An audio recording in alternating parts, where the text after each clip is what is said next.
and you can use it for just anything you can think of, including videos. It's got attractive bokeh, it's very fast, it's sharp, it's quick. Hey loves, welcome back to my channel. Greetings from Amarachi. Oh yeah, and if you see me for the first time, hi lovelies, how you all doing? It's so nice to have you here. Okay, I promise you'll be having so much fun here. So if you're not subscribed yet, please kindly subscribe, then sit back, relax, and you'll be glad you did. Thank you. All right, in today's video I'll be sharing with you the best lenses for photography, basically general photography. Okay, what prompted me to record this video is because of the struggles I had during my time of scouting for the best lenses and as well the best camera for my work. Yeah, because I take a lot of pictures for my brand, Senzanders. So please kindly check us out, senzanders.com. If you've not done that yet, we have lovely outfits for you. So I came across a lot of videos, and you know it could be so confusing, especially if you're like an amateur in the business. Okay, yeah, this is what actually prompted me to do this. From my experience in photography, yeah, we've done a lot of photography in the past. At the same time, it's not just about getting the right lens, it's about getting to use it right. So do not let the filming gadget be an excuse for you not to do what you are supposed to do or what you actually want to do. I have a couple of people I know that have been complaining over and over again that they want to start their YouTube channel. They actually have some products to showcase, but they kept complaining over not having the right lens, having the right camera, or you can use your phone. So stop complaining. It's no big deal to start up your YouTube channel. The right time is now. For obvious reasons, you can even start with your phone. Utilize wherever you want or you have at the moment. Even if you are a novice on this photography thing, this video is for you. I've got a couple of people I know that they kept complaining that they want to start their YouTube channel, and they even got some products to showcase, but then they kept complaining over and over again about not having the right gadget, the right camera, the right lens. Stop complaining. It's no big deal. Just start. Okay, you can actually use your phone. As a matter of fact, as I speak to you now, I'm recording with my phone. And funny enough, some of those people, like I know two of them that are now in the UK, because before now they were living in Nigeria. I'm Nigerian living in the UK. So they kept complaining because of Nigeria, I keep dragging them back. No, I know a lot of YouTubers, Nigerian YouTubers, doing so very well, even while living in Nigeria. So that's not your reason at all. So funny enough, two of them are now in the UK. They came for their studies, and you know what? They've graduated September. This is October, isn't it? They graduated last month, and they still haven't started. Actually, photography is fun and interesting with the right equipment. Yeah, sometimes you play around it and you come up with something nice, but then there are some basic things we ought to know about photography, especially the right lens to use. Yeah, so this is the camera I use. Is the Canon EOS 700D, and I've been using this camera for the past like 6-7 years, if I'm not mistaken. I'll pop some pictures and videos on the screen that I've taken using this camera. But this camera, it came with, there's this lens it came with. This is my baby. It was my baby actually. I can't remember when last I actually used this, but this is the camera, the lens it came with, the follow come lens. So the first 2 years that I got this camera, I was able to make proper use of this lens, and it really served me so very well. Yeah, so that's why I said earlier that it's not really because it has got nothing to do. It's not just because of the lens. Apart from the lens, you got to know what you do with it. So this is the lens it came with, and it was my baby. Then I made proper use of this lens. It was fun. That's why I said, like, apart from getting it's not just about getting all the expensive and a lot of lenses or gadgets, but getting to know how to use it.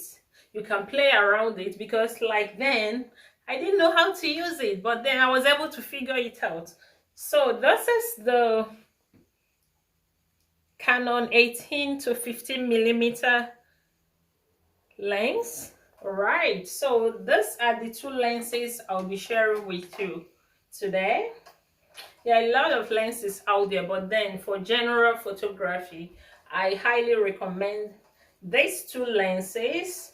The 35 millimeter f1.4 lens, this is Canon, and the 24 to 70 millimeter 2.8. Yeah, these two lenses. So we'll be comparing the two lenses in this video. All right, so we'll be starting with this. These lenses are so big, hefty, and very, very efficient. This is a lens for general photography. It is the 24 to 70 millimeter 2.8. The best zoom lens is this that I've ever used, actually. And this is the best prime lens, 35 millimeter f1.4. Yeah. Okay, I will be starting with this lens. Yeah, this is, let me keep this. This is actually a general photography lens, good for general photography, landscape photography, wedding, portraiture, portraits, yes, anything you can think of.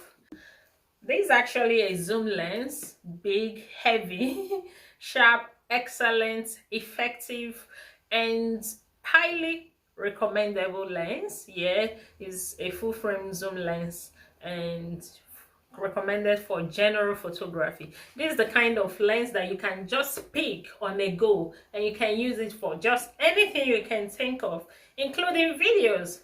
But then no image stabilization, actually. So I'll be sharing with you the positive and the negative aspect of this lens, but then the positive aspect supersedes the negative. So do I recommend this lens for you?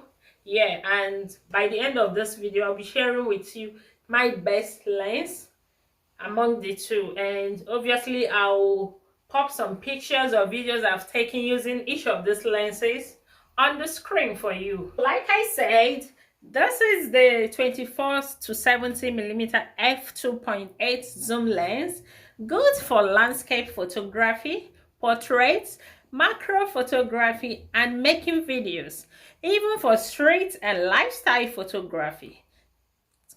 Anyone you can think of, including travel and wedding photography. It offers optical stabilization and closer focus at 70 millimeter and sharp throughout zoom range at f2.8 aperture. It's a zoom lens, it's fast, it's sharp, it's excellent. And like I say, it lacks image stabilization, unlike the f4.0 lens that's got the image stabilization. Image stabilization are actually good for people that want to take great pictures, sharp pictures, without having to use tripods. Yeah. Another cons of this particular lens is the weight. Yeah, it's heavy. So if you want something handy, this is not the lens that you'll be having with you. And if you're on a budget, of course, as you know, this lens is actually expensive. It depends on your budget, actually, but it's not one of the cheapest lenses you will see out there in the market. So the second lens I'll be recommending for general photography is this 35 millimeter f1.4. I actually got this. That was the first one I got before this, but I think someone having that lens might not necessarily need this, because they actually serve almost the same. They serve almost the same purpose, apart from the fact this one is, yeah, it's an ultra sharp lens.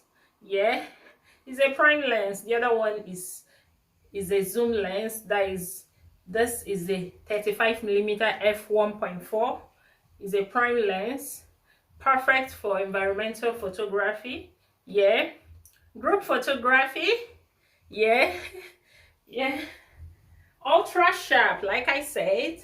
Is impressively free of aberrations at all apertures and across the frame. Is exceptional build quality, raises the bar. This Canon 35 f1.4 is the best prime lens that I've actually come across. It's a very great investment for both group photos and photos in low light. But then it's not great for headshots. Yeah. No image stabilization, and that's one of the disadvantages of it, the coins. Yeah, but then I don't think that's much of it to compare to the quality of the picture you will get from this lens.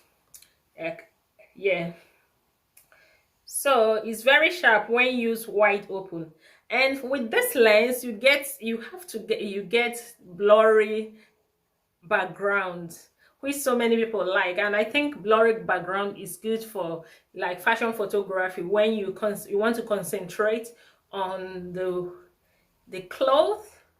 Yeah, and you wouldn't want any contrast or any busy background whatsoever. So this is the right lens for search. And subject isolation and low light. Yeah, there's no image stabilization, like I said. It's got attractive bokeh, very sharp and outstanding performance. It is fast, it is excellent, it is high quality, it's of high quality. Yeah, it's got attractive bokeh, it's very fast, it's sharp, it's quick, especially, and very effective, especially at f1.4. So this lens, if you ask me if I recommend this lens, obviously I do recommend it, except for the weight. Yeah, the previous one weighs much more higher than this. So this 35mm f1.4 is heavy actually, but not as heavy as the 20 to 70mm 2.8. Yeah, but then it's got so many lovely attributes that has to do with it. Do I recommend this lens? Obviously I do. So these two lenses are definitely fantastic lenses that I'll recommend every now and then. Okay, they've got outstanding performance. From my own opinion, if I'm to compare the two, I think I will go for the zoom lens. Yeah, or probably because I've used it over and over again more than this. But then share your opinion. Have you used any of these lenses? What do you think about it? Do you have anyone to recommend for us?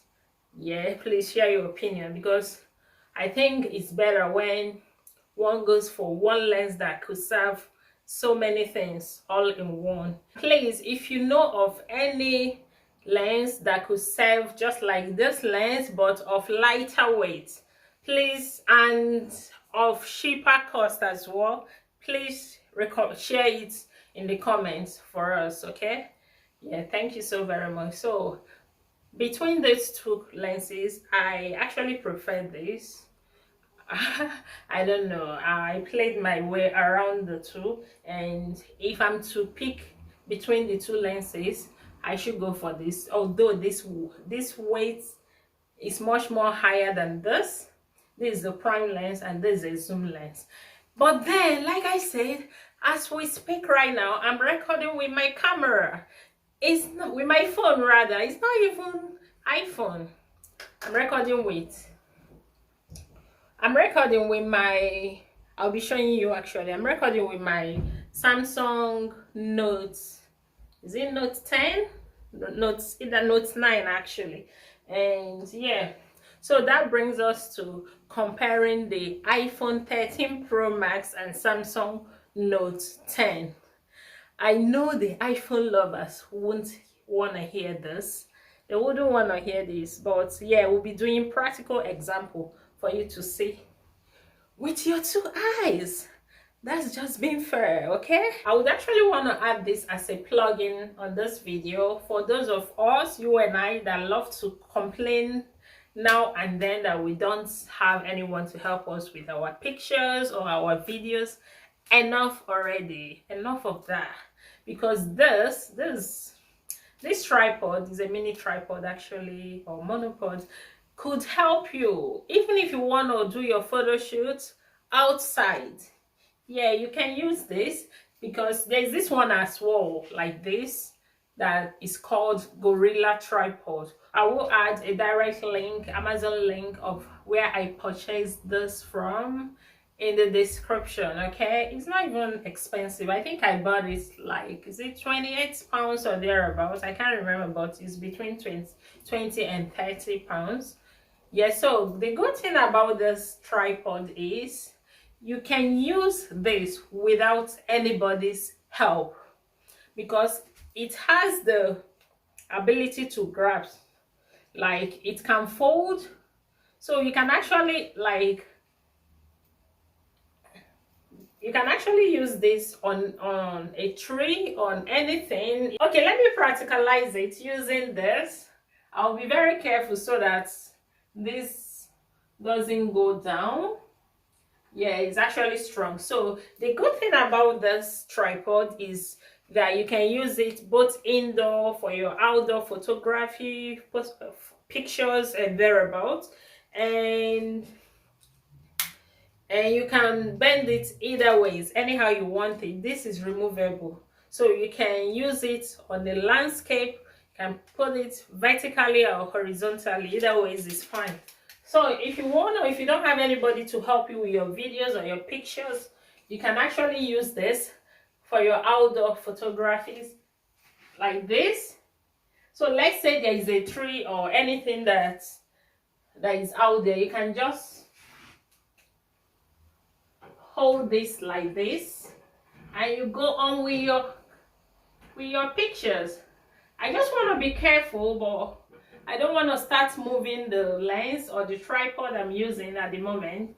But then just to show you that this can fold as much as you like. Can you see it? Yeah, so you can fold this up on the tray. You can fold it anywhere, on the door rails or thereabouts. And yeah, and do your photography just like that. Can you see that? As simple as that. So do not complain anymore. No more complaints. So if it's actually handy, you can just put it in your pocket if you don't want to be carrying your tripod about. You don't want to carry your tripod around. Even most tripods now are something that are adjustable, that you can fold them and they will become very, very small. Just that most times, when we want to complain, we always find reasons to do that, isn't it? Yeah, so this is what I would recommend for any content creator at every point in time. It mustn't necessarily be this brand. There are a lot of brands out there. Remember the days of this one? I actually brought them all out. The days of this monostick. Selfie! I'll be going out tomorrow. I think I will go with this one.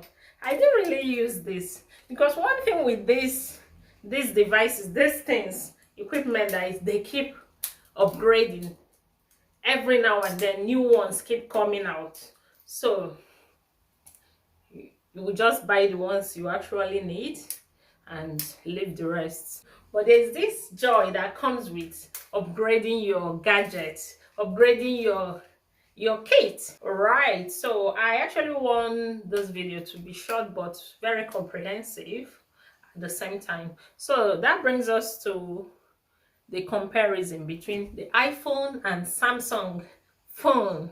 So I'll be showing you my setup, which is not really something so serious, okay? The basic setup. And for your videos, I always preach lights. For your videos, for your pictures, apart from using the best, the most expensive lenses, lighting plays a major role in you having a great video quality as well. Yeah, I will show you my setup. It's not really it's not anything very serious, but then I will show you the setup. And I'm using the Yongnuo, the LED light. It's a Yongnuo LED light. I'm using one actually, and the ring light, obviously, the ring light. So this is it. This is my setup. Okay, and you can see my phone that I'm recording with. think I should end this video here, and I'm running short of battery. Okay, let me take this off. Thank you guys for sticking around with us up till now. Thank you for sticking around with me. So don't forget to subscribe. All right, thank you once more. I'm gonna do comparison, Samsung and iPhone comparison. Okay, don't forget to subscribe so that you get to know whenever I upload this video. I'm running short of battery, so I'm gonna get going now. Thank you. See more of you. Bye. Hey loves, you're welcome back to my channel. And if you see me for the first time, hi, greetings from Amara. Okay, so welcome in this channel. We do have fun, I promise you. So if you're not subscribed yet, kindly subscribe, sit back, relax, and you'll be glad you did. All right, so in today's video I'll be sharing with you some of the best lenses for photography. Okay, what actually prompted me to record this video is because of the fact that over the years I struggle with getting to know the best camera and the best lenses for my work, photography, because I do a lot of photos. I take a lot of pictures for my brand, Senzanders. So please kindly check us out, senzanders.com. If you've not done that yet, we have lovely outfits for you.